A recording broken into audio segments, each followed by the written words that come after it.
Welcome to the Organic Wine Podcast. I'm Adam Huss, coming to you from Los Angeles, California. Thanks so much for listening. The sponsor for this episode is Catavino Tours. Catavino Tours provides luxury travel, wine, and food tours in Portugal and Spain, and they are guided by a desire to reduce the ecological impact that travel can have by reducing waste, encouraging fewer and more meaningful trips, and by using well-vetted carbon offsets. They are currently booking at catavinotours.com/OWP for Organic Wine Podcast for a fall sustainable and natural wine harvest tour. If you're considering a wine tour in Portugal and Spain and want to have that experience be more meaningful and conducted by a company who is thoughtful about their ecological impact, check out Catavino Tours by going to catavinotours.com/OWP. That's CATAVINO tours.com/OWP for Organic Wine Podcast. And your tour will not only benefit you, but this podcast as well. I'll list that link in the show notes. Thank you for being thoughtful about your travel. My guest for this episode is Haley Brown, the Executive Director of Wine Growers Nova Scotia, and this is a very special episode for multiple reasons. First, believe it or not, this is the first episode of the Organic Wine Podcast about a specific region and wine that is made outside the borders of the United States. I know those of you not from the U.S. are probably thinking it's about time, and you're not wrong. But I've been really intentional about this focus. I think change always starts locally, and also there's a lot I think we need to change in the U.S. But I'm really excited to crack that international seal with Nova Scotia because they are doing something unique and brilliant with Tidal Bay wine. If this isn't your first episode of the Organic Wine Podcast, you probably know that I want to bring an end to varietal labeling of wines. I stopped listing grape varieties on the wines I make with my winery Centralas as of the 2021 vintage, and I've been talking about the need to do away with our varietal obsession ever since. I think it turns wine into a commodity rather than a cultural process. It inhibits change and innovation, and it forces growers to conform to market trends rather than adapt to environmental conditions. And it has resulted in, as Haley mentions, 80% of the world's wine being made from 20 varieties of grapes, all of which are actually a single species from Europe, by the way. Aside from the negative ecological effects of this global monoculture, it has also made wine incredibly boring. And then we wonder why sales are declining. But as the lone voice for how eliminating varietal labeling could benefit the entire wine industry, after a couple years of spreading this message, I found that most people receive this message with confusion at best, and at worst, I was dismissed as that crazy guy from Los Angeles, which, is fair to an extent. And as a self-critical kind of person, some pernicious doubts did begin to creep into my mind. But then, at the Vitinord conference in December, I discovered Tidal Bay. Tidal Bay is the first and only Appellation wine in North or South America. That is, it is a wine that is made, branded, and sold as a reflection of a place and culture without reliance on varietal labeling.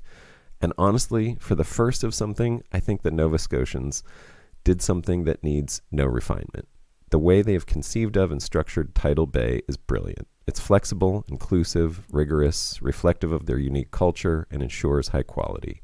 After you listen to this, let me know if you can think of any way to improve on this idea or why it couldn't be implemented in any region where there are growers willing to participate. A big thanks to Haley for elucidating all of the details that go into Tidal Bay wine, and a big thanks to the Nova Scotian growers who have given us this incredible and successful example, and on a personal note, have made me feel a little bit validated.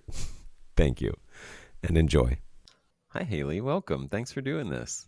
Thank you, Adam, for the invite. I'm very excited to talk about Nova Scotia and our wine, so I appreciate the invite. Yes, I am. I know. So I have talked to some international folks, but I don't think I've talked to anybody outside of the U.S. about outside of the U.S. wine. So this might be a first for me in that sense, which is exciting. But also, I think what you have going on in Nova Scotia is very exciting, and I can't wait to talk about Tidal Bay and the sort of uniqueness of that and why that is kind of special to me, especially. Yeah. But but let's start with, what's your story? How did you get into all this? You're the executive director of Wine Growers Nova Scotia. But Yeah. how did you end up doing that and being there? Yeah, so I actually don't have a wine background. I've worked in, tourism. I've, stakeholder relations. I was a former press secretary, and also sort of in tech as well. But I tend to be a bit of a jack of all trades. And moving to Nova Scotia back in 2019, this opportunity came up. And I've been very fortunate in my life that I've lived in Australia, I've lived in Europe, and I've always loved and enjoyed a glass of wine. And when this opportunity came up, sort of my marketing, stakeholder relations, my government relations, sort of past experience was very relevant to what they needed. Coming across as even as a Canadian, I didn't even know Nova Scotia had a wine region, and when I Mm. came and discovered it myself as a Canadian, I really saw how special it was. And it's the terroir, it's the wine, it's the people. Nova Scotia is a really special place in Canada, and really, really proud. I'm of they do all the work. This is their craft, but I'm the lucky one that gets to shine a spotlight on it, and really proud of that. Yeah, I feel that. I know what you're talking about. And Yeah. I love that as well. And it sounds like, I've gotten to know a little bit about Nova Scotia over the past month or so. And I mean, it sounds like a pretty incredible place. It sounds like you probably have a pretty easy job promoting its specialness. Do you want to talk a little bit about, I mean, just a little of its history and importance in wine, the importance of its history in wine generally, but then also just the sort of unique terroir of that spot. Yeah, so Nova Scotia is part of the Maritimes in Canada, and far eastern province, and we're small but mighty. So there's a population of 1 million people, and a lot of the wineries are located in the Annapolis Valley, and we've got wineries in Cape Breton and Bear River, coast to coast to coast in Nova Scotia, but there is a concentration in the Annapolis Valley.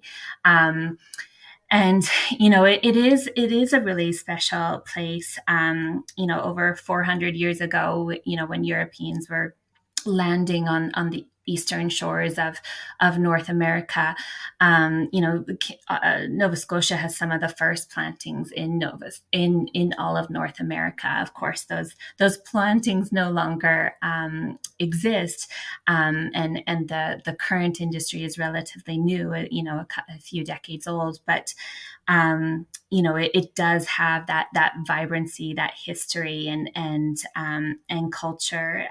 Nova Scotia is, I refer to it. It has a lot of grit, you know, with the history and the climate and everything. Nova Scotians are probably the most friendliest of Canadians, if you can believe that. That's saying something. Yeah. Even even if I had to get used to it walking down the street, people would just start up a conversation with you, and I just would have to remind myself, like, Haley, they're not trying to sell you anything. They're just genuinely like wanting to get to know you down the street, and they'll even like walk you to wherever you're going. Like, they're just beautiful people, and it's a beautiful part of Canada. And I feel like I've discovered this special place in 2019, and I think over COVID and everything, I think a real light was shone on Nova Scotia and the Maritimes as a whole. And I think more and more people are seeing why it's so special, realizing it. Yeah, What? and as far as the appellation, happy to speak about that too. Yeah. I mean, before we move on, I mean, so some of the first plantings in North America, probably some of the first plantings in the Americas in general, if they're the Yeah, first in North America, in the early 1600s, if I yeah, remember from from what I've read. And yeah. also, I know there's a bit of a maybe some debate about this, but there were some there's a Viking history as well. Do you know anything about that?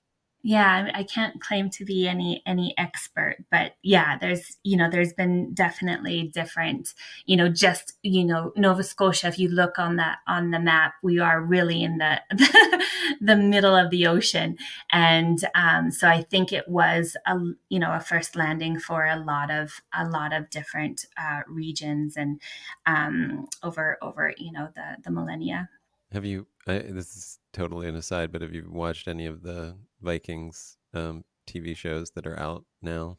A few. I haven't watched. You know what I do watch? I'm a bit of a nerd, and the history of of Oak Island, and they're like there. It's a couple Americans trying to find this treasure, that's like Ah, in off of the coast of Nova Scotia, and I think even like one of your former presidents came and tried to find the treasure on this little oh island on wow. the coast, and yeah, it's actually really really quite interesting. So yeah, and what they're finding is like I think the Portuguese, like all different cultures have come to the shores at some point and have made a mark on Nova Scotia. Now you mentioned it got some attention during the pandemic. Was Nova Scotia the setting of that feature that was made about the real thing that happened where planes got stranded? Was that, or was that not? I know it was somewhere. Do you know what I'm talking about? In 9/11, Oh, 9/11. Maybe yeah, that's what it was. the Yes, Atlantic provinces, and there's that Come From Away Broadway show. So that was that's Atlantic it. Canada, Newfoundland. But yeah, That's you're Newfoundland. talking about Okay. the right side of Canada. Yeah, um, Okay, sorry. I could. and that's it, right? As they are honestly some of the most welcoming people on this planet, and that's what they'll do. They'll open their doors, and the hospitality of Nova Scotians is second to none. All right.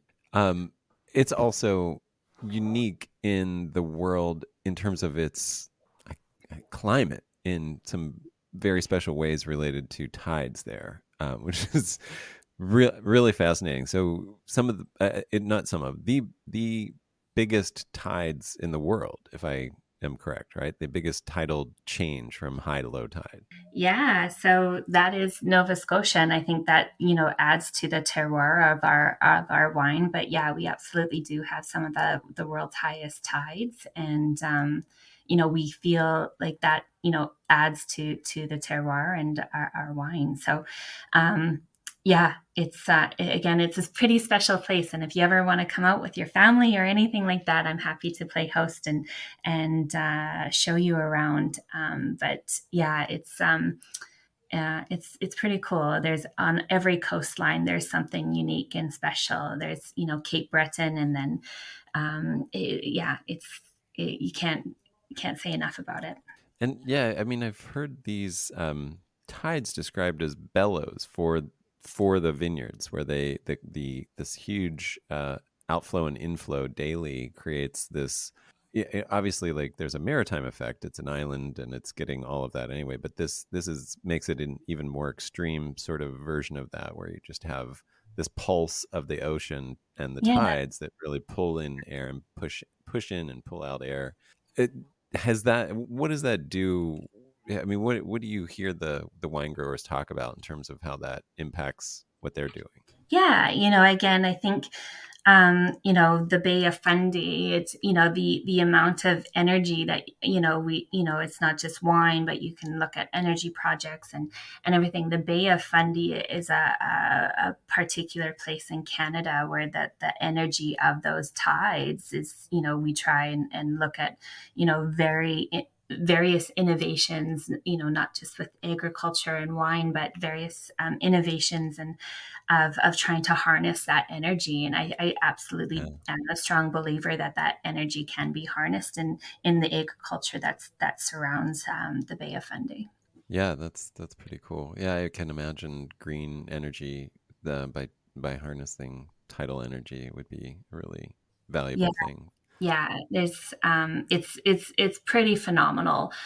Just looking, when you see the extreme tides go in and out, and the soil is red. It's, and a lot of the Annapolis Valley is on an ancient seabed itself. A lot of the vines are. So again, it's really neat. A really unique place. There's a gentleman by the name of Peter Gamble, that when we talk about Tidal Bay, but Peter Gamble is a gentleman that here in Canada that is a consultant, and a lot of wines across Canada, coast to coast, work with him. And he described it once for me that he was trying Chardonnays, and he would taste Chardonnays from BC, Ontario, and Nova Scotia, and he would taste them blindly, and provide his feedback back to the wineries, but he could always tell the Chardonnay from Nova Scotia, and he could always tell. And it was him that said, and approached the wineries at that time to say, you know what, you've got something really special here. Your wine is unique, and we very much have focused on celebrating what we do well, and Tidal Bay is the result of that. Yeah, I imagine that sea energy translates into a sort of wine energy in the glass, where you feel that, that all that ionized air gets absorbed by the land and the vines, and gets translated into things that Yeah. you can probably taste and feel in your mouth, I can imagine. It's And really bright, like it's really bright and lively, like, and again, it just, the people, the climate, the tides, like it's a real reflection. When we say it's Nova Scotia in a glass, it really is. And like you, I really do believe it's all those factors that play into to what Tidal Bay is all about. yeah, one of the things that you have in your marketing materials, and it's attributed as a quote to you, and I saw it also at Vitinord as one of the things that they said, and I wrote this down as something that I instantly latched onto. But it was, when 80% of the world's wines are made with the same 20 grapes, we choose to do something different, or we chose to be different. Yeah. What do you mean when you say that? Like, what is that? What is the different? Yeah. So, when we talk about Chardonnays and Pinot Noirs, like and again, this was and I'm happy to share. I don't have the article. There was an article shared with me by a lady by the name of Amy Savory here who's a sommelier here in Nova Scotia. And that was it. The article talks about how, there's, thousands of different grape varieties in varietals in the world. And yet, 80% of the world's wines are made of the same 20 grapes. And I find, it's good to be unique, and it's good to be standing, in that world. And again, I love a good Chardonnay or a Pinot, but I also know, like, Nova Scotia can do those wines, but we also, have embraced grapes like Lac Blanc and Seville Blanc and Vidal, and it's those grapes that have been flourishing in our climate here in Nova Scotia that we've embraced, and it's a major component of requirement to produce a Tidal Bay. And it's celebrating what we do well, and celebrating hybrids that may not have been as celebrated in the past. Although, again, even in my short time in the wine industry, the amount of requests and sort of I'm getting as far as to talk about Lackady and to is actually really, really interesting. I think there is a spotlight being shone on hybrids, and trying to have regions stand out, and Nova Scotia, have, the Appellation Tidal Bay, was well before my time. But it's really very much a celebration of how we're different and how our region is different. And it's a way the region can work together. They're really quite collaborative, which I'm quite proud of. And yeah, it's celebrating what we do well. Okay, so you've mentioned Tidal Bay now a couple times, and I Yeah. just want to step back and make sure that people understand why that's so important and unique. It's Mhm. so Tidal Bay. so there's something like 26 wineries between grapes and other fruit on Nova Scotia, licensed wineries, and they all can produce their own wine, obviously. Yeah. But Tidal Bay is this it's an appellation wine. It's not based on a specific winery. It's not found, it is anybody in the appellation, any winery could submit a wine and have it selected to be part of Tidal Bay, which is its own label brand. It's like, I think it's the only and first appellation wine in Canada. Is that correct? Yeah, I'd even go so far as North America. Like we've I would tried, go that far too. Yeah. and we're looking at the South America too. But yeah, it's Yeah. very much sort of mirrored on the sort of the appellation system in Europe. So like Bordeaux and Burgundy and Champagne in France, or Chianti or Prosecco in Italy, and it really is a regional style wine, and it has to be 100. The grapes have to be 100% Nova Scotian, and yeah, there is a set of standards that the industry has outlined, and you have to submit them, your samples every year to a tasting panel, and further that we have just introduced sort of another layer of sort of testing and quality is we have lab testing once everything is bottled, and it is a very special wine. It's we're again very small region. We have 14 wineries that now make a Tidal Bay, and we don't have the volumes and scale that other regions do, but it really is it's really been this shining star of Nova Scotia, and it's very much getting the attraction that it deserves, and it's unique to North America for sure, and we're pretty proud of it and happy to talk about it at any time. So it's a white wine. Let's start there too, Tidal Bay. And so I just want to talk about some of the standards to that must be met. So it's a white wine, and the majority of it, at least 51%, has to be at least one of a selection of 4 grapes, all of which are hybrids. Mhm. That one that you mentioned, Lacadi, is that how you pronounce it? Yeah, Lacady Blanc, Lacadi Sauvignon Blanc Blanc, sounds fun. yeah, Sauvignon Vidal, Blanc. yeah, and Geisenheim 318. Um, and so I just want to know, this is a little bit of a joke, but were those were those selections was title were they selected for Title Blanc because you figured nobody would know them in the market anyway, so we might as well name it something besides the variety?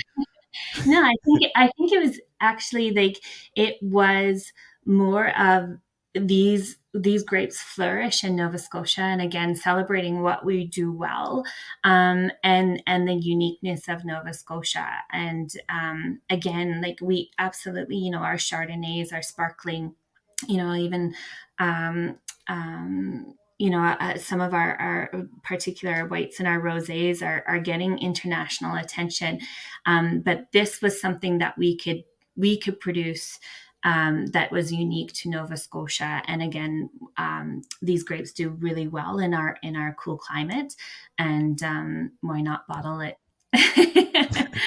That's a much better answer than what I proposed.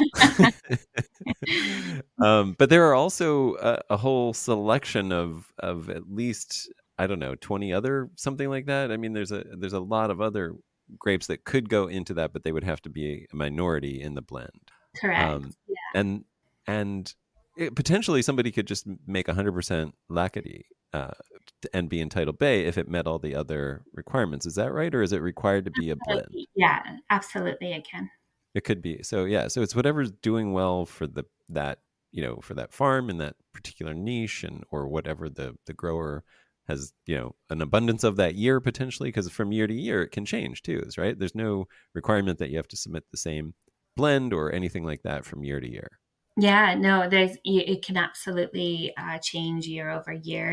Again, depending on the harvest and everything. You've got some wineries who sort of stick to their their sort of their formula every year, and then you've got some wineries that are trying to do something a little bit different. So again, trying to embrace the individuality of each winery, but also maintain a certain standard so that the Tidal Bay stays true to what Tidal Bay is what it's supposed to be, and it's fresh, acidic, lively.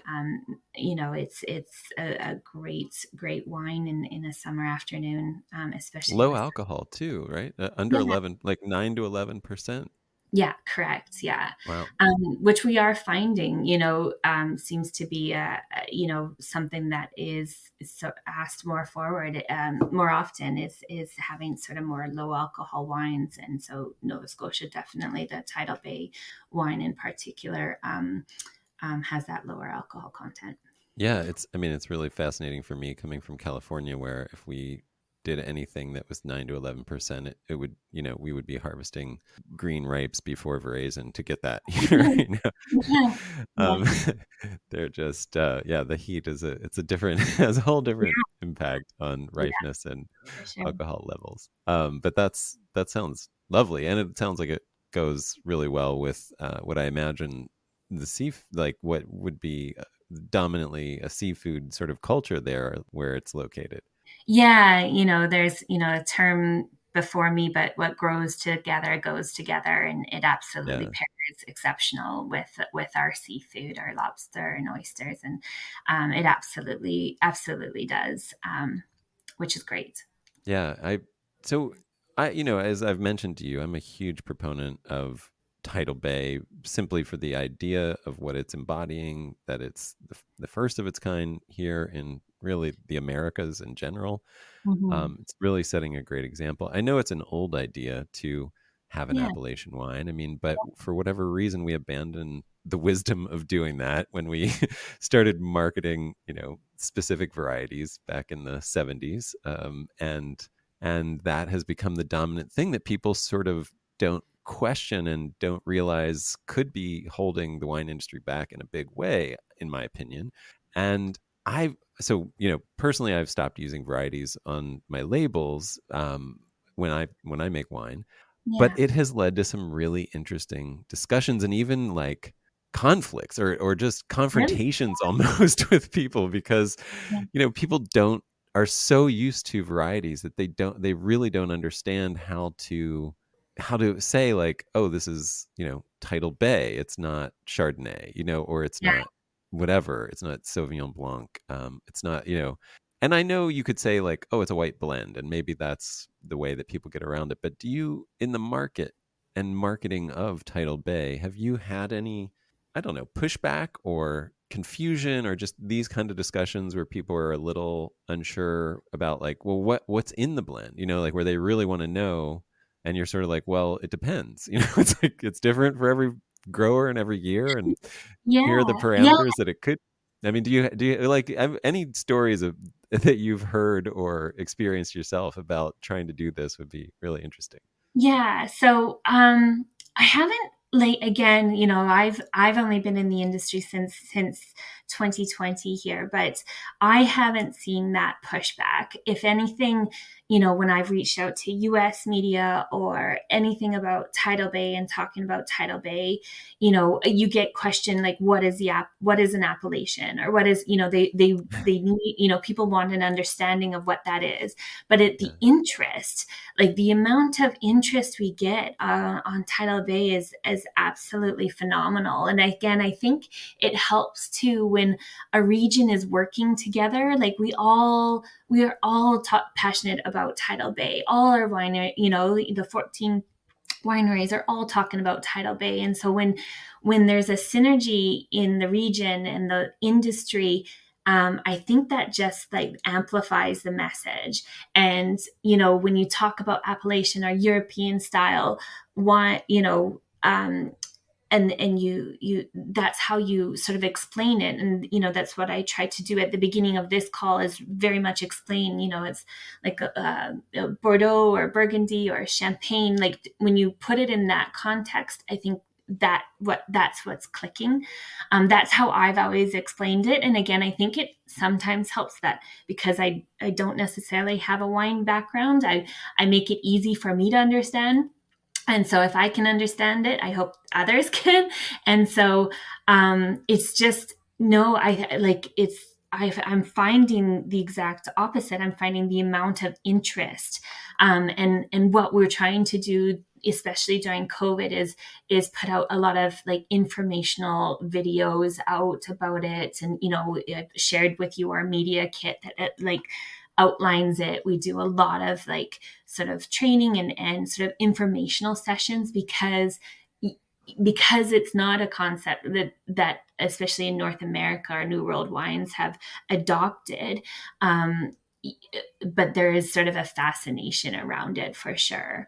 And it was brilliant. It was a brilliant idea back in 2010 and 2011, and I'm a very lucky person that I just get to shine that spotlight on it. And they may, I would be interested to hear from sort of the winemakers and the wineries that maybe what those conversations were like 5 years ago or anything like that. But I think I think sometimes the excitement we have, maybe that translates to the people who are hearing it. And it's easy to, not that, it's easy to talk about something or sell something when you really believe like it is that special. So. Yeah. Yeah, no, I imagine. And I imagine, yeah, it's probably got some momentum now. Mm-hmm. I I I guess I wonder from the grower's perspective, it seems like a perfect combination where they don't have to do away with their own labeling in their own way, whatever they want to do, but this gives them an option to participate in an appellation wine. Yeah. So not all of their wines have to be appellation wines. So this would be the sort of advantage over a place like Champagne or Bordeaux or whatever, where if you're there, you either follow the appellation rules or you can't be labeled. Like it's you kind of like don't have a market for what you're doing really. Whereas it sounds like a kind of a perfect combination there for the Nova Scotia growers, where they can do both, where they can have their own bottlings of varietal labeled wines if they prefer, and as well as participate in Tidal Bay and participate that way in the Appellation wine. Have you Yeah. heard Very true. have you heard from them? Has anybody? I mean, I've watched some of the videos that you have. It seems like everybody who's participating seems to really enjoy it. Have you heard from anybody who is like, "Man, we should do all of our wines this way," or do you hear the opposite, where it's like, or do you hear? I mean, are there benefits? I imagine if you're a grape grower as well, being able to participate in an appellation wine like that gives you some flexibility with to react to vintage variation, where you might have a tough year for some of your grapes, whereas others are doing well, or you know something like that, where maybe all of your Chardonnay this year was just hit hard with downy mildew or something like that, and really got wiped out because of some fungal pressure. But you have these other grapes that you can always make the Tidal Bay wine with, because they're and find a blend that works, because it's not as restrictive as just saying here's this one grape that we have to bottle. Have you heard any feedback like that? Any kind of feedback from it? What do you Yeah. hear from the growers, I should ask? So we did have a frost in 2018 that was quite devastating. I think very similar to what France experienced most recently in the last couple years here, and it was quite, it hit us hard, and it was interesting because there had to be you know some flexibility, but uh, Tidal Bay always has been 100% Nova Scotian. And again, when you select grapes that do really well in the region, even when you're hit with frost, such as what we were hit in 2018, the wineries were still able to create a true Tidal Bay, and where they saw some of their other their Pinots or their Chardonnays that hit harder. Again, and that's sort of the sort of the brilliance of celebrating what your regions do well is that even when you do have those atypical years of storms or frosts or fires, you've got these grapes that can weather that for the most part. And so, as far as going, wineries going 100% just Tidal Bay, we haven't had that discussion, and I don't foresee that in my time. But it's for us because we're so small. We're only 14 wineries, and even as a region, we're small. And I'm talking about sort of campaign sales, but when I came on board in 2020, the sort of wine category in sort of Nova Scotia, and we saw sort of across Canada, and I'd be interested to hear what happened in the US, but we saw, sort of the wine category start to contract at the beginning of 2020. And when people were, especially at the beginning of COVID, people were starting to reach for, larger quantities of cheaper imports, and being local producers, and in the climate we are quality at the forefront. We aren't a cheap, and nor do Right, we want, right. nor do we want to even and be in that category. And so we did see sort of not only the wine category contract at the beginning of 2020, and you're starting to see that, in prior years, but we even saw the Nova Scotia wine category contract as people were buying those cheaper imports. And it was really interesting because, the industry very much gelled, and we came together, and working with our sales channels and our partners and industry partners, we really came together, and we ended that year like with increased Tidal Bay sales of 28%. Last year we saw an increase of about 40%, and this is sort of campaign specific. And then this year we ended up increasing sales by just over 50%. And so those are immense increases of year over year increases of sales. And so we have to be mindful like of when we do look at export and marketing, we're such a small region, we're a boutique quality region, and making sure that we can fulfill on our promises. So I don't think the region is there yet. Could that be a conversation down the road? Possibly, but I don't see that. But who knows? Another thing that I think is really quite unique to Nova Scotia, and still being new to the wine industry myself, is they're open to innovation and change. Last year we we had a number of wineries can Tidal Bay, and when you're looking about talking about trying to be environmental friendly, when you're trying to look at demographics and sort of bringing in introducing a lot of 20 somethings to wine and 30 somethings to wine. A lot of studies have shown like canned products, or individual sized containers are a real attraction. And so we decided to innovate and accept canned Tidal Bays just this last year. And what we found is that it didn't cannibalize the 750 meal sales. It actually just opened another consumer market for us.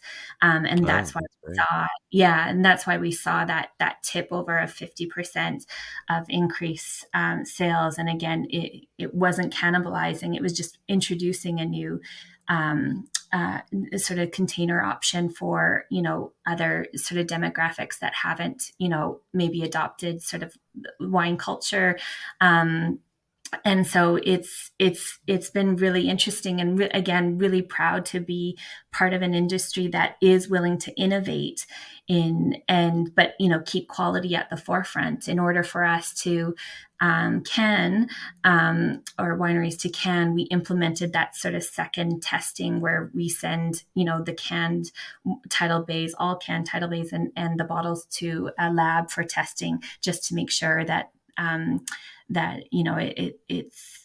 the quality has and still a Tidal Bay once it's in those new containers. And thankfully all those tests have were positive. Everyone was okay. And again, Right. it's just being an innovative region. I think us being as young as we are, and just again the culture of Nova Scotians, they had to the history and the climate and just the sort of where Nova Scotia, in past years, just because of its location is more isolated. They've innovated all their lives, and they've been so resilient that those conversations are relatively easy, Yeah. and they time over time they've pulled together, and I think that's what we're seeing translate to the interest of Tidal Bay, is people are seeing that innovation, and it's sort of a nod to the past and the European sort of styles, but it's also very innovative, and it's pretty fantastic. What is the average price of a Tidal Bay bottle? Does the winery get to decide that? How does that get decided when you get accepted each year to Yeah. be able to bottle under a Tidal Bay? Do Yeah, you so get to we set that? Yeah, go ahead. yeah, so I'm speaking in Canadian dollars, so it's a lot Okay, different. yeah. Yeah, so we'll let everybody figure it out for their own currency. Yeah. Yeah, it'll sound high in the US, but I'm talking Canadian dollars, and our prices on everything, unfortunately, is a lot higher than in the US. But Right. so they sit around $20 to $25. Canada is a unique situation where a lot of our pricing is sort of dictated by provincially. A lot of our provinces sort of own the sales channel. It's our distribution is not privatized. Not in different provinces it is, but Nova Scotia is one of those provinces where a government and an entity, Nova Scotia Liquor Corporation, is basically our sales channel. And so, we don't have as much flexibility in our pricing as say the US wineries, but it sits Canadian dollars. It sits in the $20-25 range. All right. Well, in today's exchange rate in the US, that's 15 to $19. That's Correct. Yeah. very, very reasonable, I Yeah. think. I think so. Um, yeah. Um, if somebody, let's say a bunch of somebodies who all lived together and made wine in a particular region, let's say Napa, or I don't know, an appellation in the Willamette Valley, like the Ribbon Mhm. Ridge or something like that, here in the U.S. I'm just thinking of. Um, if they decided this sounds like a really good idea and we should do this for a lot of reasons, Mhm. do you have any advice for anybody who wants to join together and emulate and imitate Tidal Bay and what you guys are doing? Yeah, well, I think you captured it just a few moments ago. Like a lot of our wineries, some excel at sparkling, some, are organic. Like everyone has their specialty and their niche. But I think you can look at every region and identify a grape, whether it's a grape, whether it's like a unique character to your region, and a unique character that's consistent throughout whatever sort of region, geographic region you're looking at, that something that's consistent, and I think like identifying that, recognizing what you do well, and I think that commonality in it. I think that's where you can pull together and start from.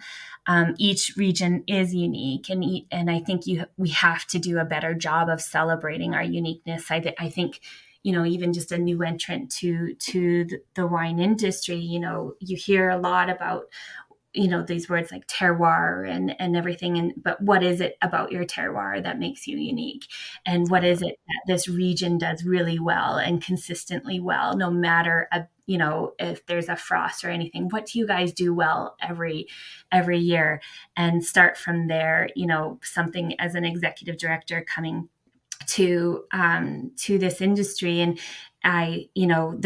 there's a lot of challenges. We all know there's a lot of challenges when it comes to working in the wine industry, but it's also we got to find those pieces where that we can all work together on, and that's where you start from, and that's that would be my recommendation to any region considering this is focus on what sets your region apart, and something that you can be consistent on, and start to celebrate that, whatever it may be. Have you heard of any of the sort of hiccups along the way to doing this, to creating Tidal Bay? Like, I guess what I'm looking at, not, I mean, that's great. What you said is great for sure. I guess I was thinking more along the actual structuring of this, and maybe some of the challenges to working together as a group of, individuals to try to do something in partnership and in collaboration that everyone agrees with. Like, have you, and maybe, I mean, that's a huge question. So I guess maybe I'm just asking, were there stories of roadblocks that were run into, or just big disagreements that had to be resolved along the way in doing Yeah. this? That Yeah. Well, I think even just a most recent example is canning Tidal Bay. And I think, there was some wineries that were very much for it, and some wineries that, were possibly a bit more hesitant. And I'm a very data centric person. And so, what my job is to, as an executive director, is to sort of take the data forward. So whether it's consumer research, whether it's quality research, and looking towards sort of respected experts in the field, like a Peter Gamble that a lot of our wineries respect here in Nova Scotia, and pulling all that information together so that our wineries can make informed decisions. So we looked at there was a lot of heated discussions say when it came to possibly canning Tidal Bay, but with science and with data and facts, and when you present that to the wineries and you layer in additional testing, again, we're not going to compromise on quality, and providing those assurances to our wineries, that made it a conversation that people were willing to, and a risk that people were willing to take. But it wasn't an easy path to go down. I wouldn't pretend to say that it wasn't. And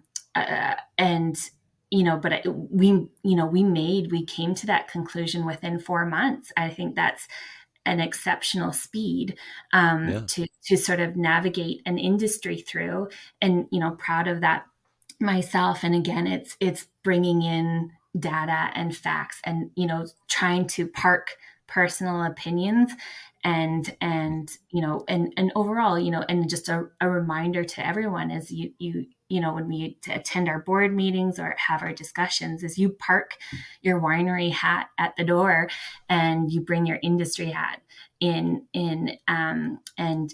we have to do what's best for the industry. And we're not all perfect by no means, but that's what we all try to do when we have these sensitive conversations. And so far we've been able to pull through, and again, it's at the end of the day, you do what's best for the industry. and it sounds like it's a self-selecting group of people who are interested in it, because it's not mandatory for everybody in the appellation. It's an elective. If you are within the appellation, you can participate. You don't have to. Yep. And so that probably, the people who think it's a good idea, who see the advantages to it, can join, and those who don't have to. And it sounds like you have a little less than maybe, or a little more than 50% participation, it sounds like, Oh, from the yeah. wineries in Nova Scotia, which is really phenomenal for a region of that size, I think. Yeah, it is. And, when we look at the size too, it's, I'd say it's probably like a sort of volume size. It's, we've got 14, 14 wineries making Tidal Bay, but they sort of equate to being about 95% of the volume of the industry. So it really, Oh, okay. yeah, it really is the large Majority for sure. majority of the That's industry great. for sure. And I'm hoping, we're talking to another winery. I'm hoping next year in 2024 we'll see a 15th Tidal Bay. So pretty exciting. And Nice. yeah, again, it's proving to be something that's standing out for our region, and yeah, we're very proud of it. How do you keep the evaluation objective?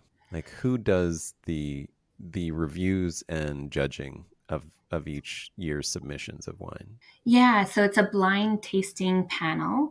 Okay, They start in December, and so they do not see the label or who. So they don't see it. They just see the form and just sort of the, the the makeup of the sample that's being submitted, got it.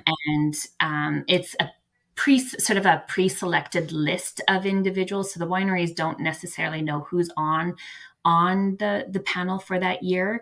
Not that we try and hide it. It's, but it's a list of individuals that sort of pre-approved.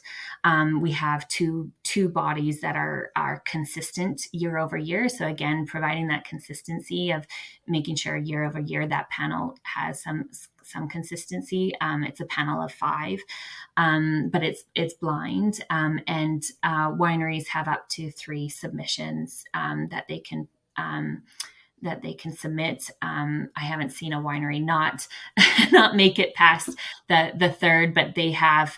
There are some wineries that we do a monthly, and they start in December, and the last one's in March. And there have been a few that have squeaked through at the end, but that's again, trying to make sure that it's as fair as possible for everyone. But even our December tasting that we just had, we had over 50% that didn't make it.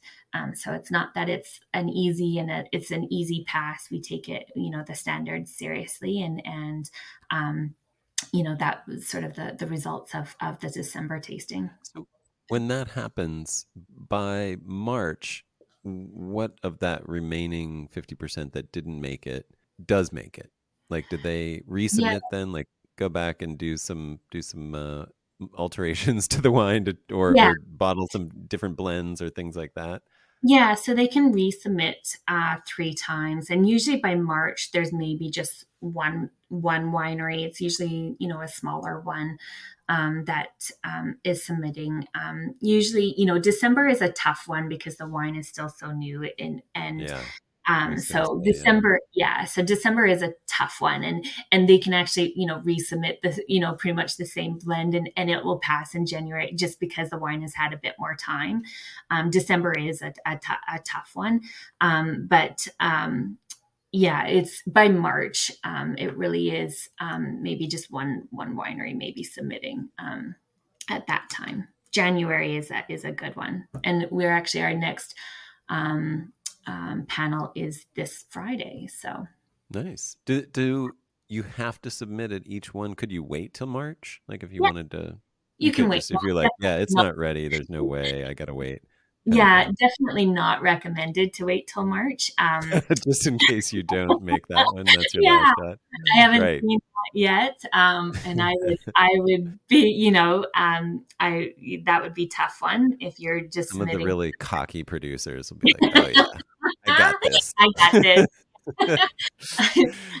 But yeah, no, it's usually a second submission that has to be submitted in March.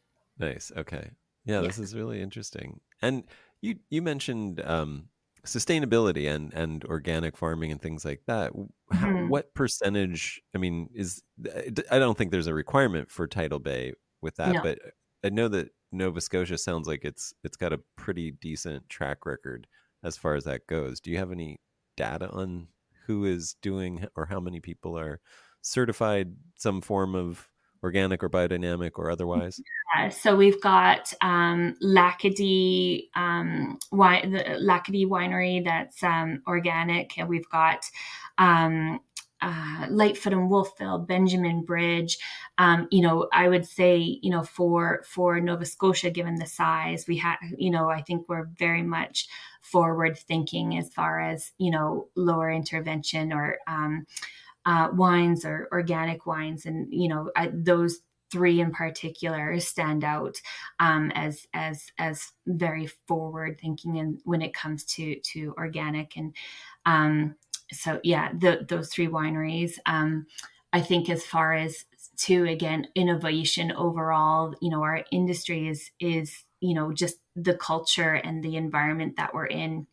I think the environment has always been at the forefront of the industry, and just even going and visiting other wineries, not just Lightfoot and Wolfville, Lackady and Benjamin Bridge. There's Grand Pre and a myriad of Luckett. There's that when you walk through their vineyards, they're talking about using less intrusive methods, and just very much again when you're embracing the grapes and what does well in your region. I think you can um, you know uh, I think it's easier for your region to adopt more environmentally friendly practices. And again, when we're reaching out to and trying to engage consumers, and especially trying to speak to 20 somethings and 30 somethings, being environmentally aware and conscious of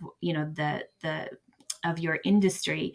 I think that lands well on them. And we have adopted this app with a company by the name of Taste Advisor.